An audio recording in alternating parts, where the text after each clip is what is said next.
Now, some pro-tithing preachers like to quote Exodus chapter 30, verse 20. They only quote 7 words from this chapter, and none shall appear before me empty. And they then take these 7 words and they claim that this applies today in the year 2013, where God is commanding people to pay money to their pastor, so that no one can appear before their preacher empty in the year 2013 without their tithe. Let me read the 7 words again. And none shall appear before me empty. However, the context here is not tithing at all, it's offerings. Specifically the offering of first fruits. First fruits is mentioned twice in this short passage in verse 22 and 26 of Exodus chapter 34. This entire chapter refers to Moses cutting 2 new stone tablets, because remember the first 2 tablets of the law were broken. So he makes 2 new tablets to contain the 10 commandments, Exodus chapter 34 verse 1.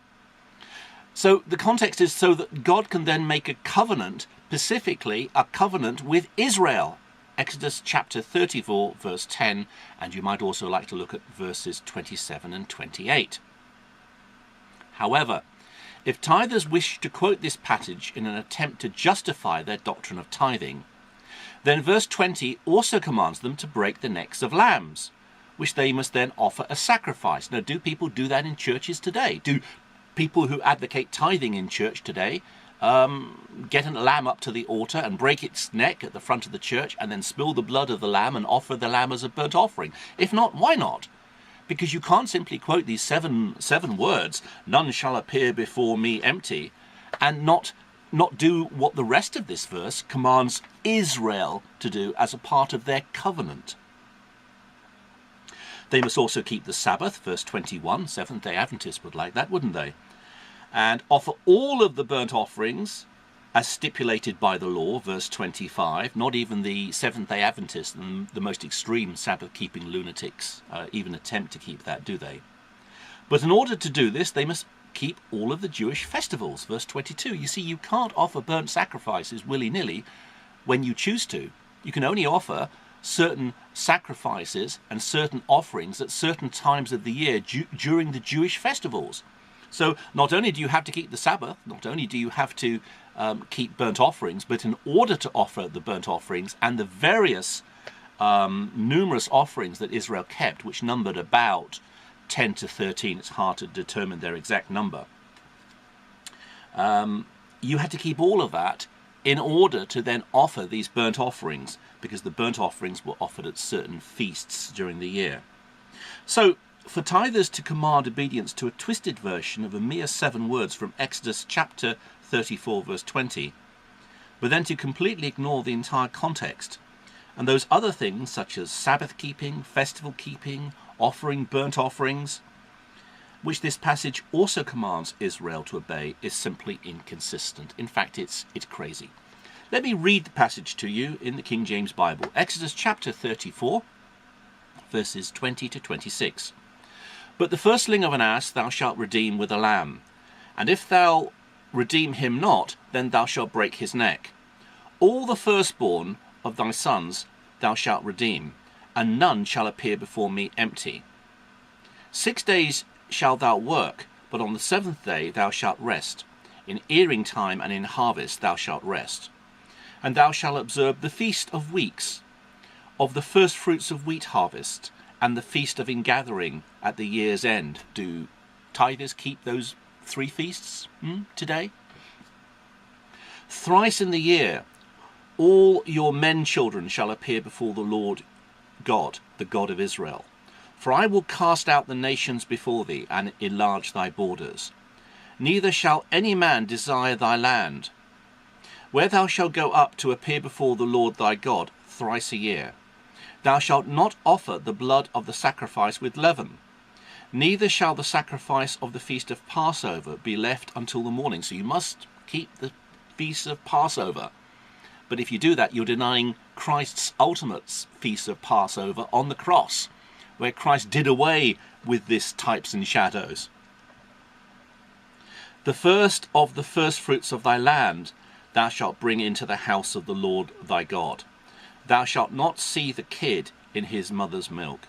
Exodus chapter 34, verses 20 to 26. So, in conclusion,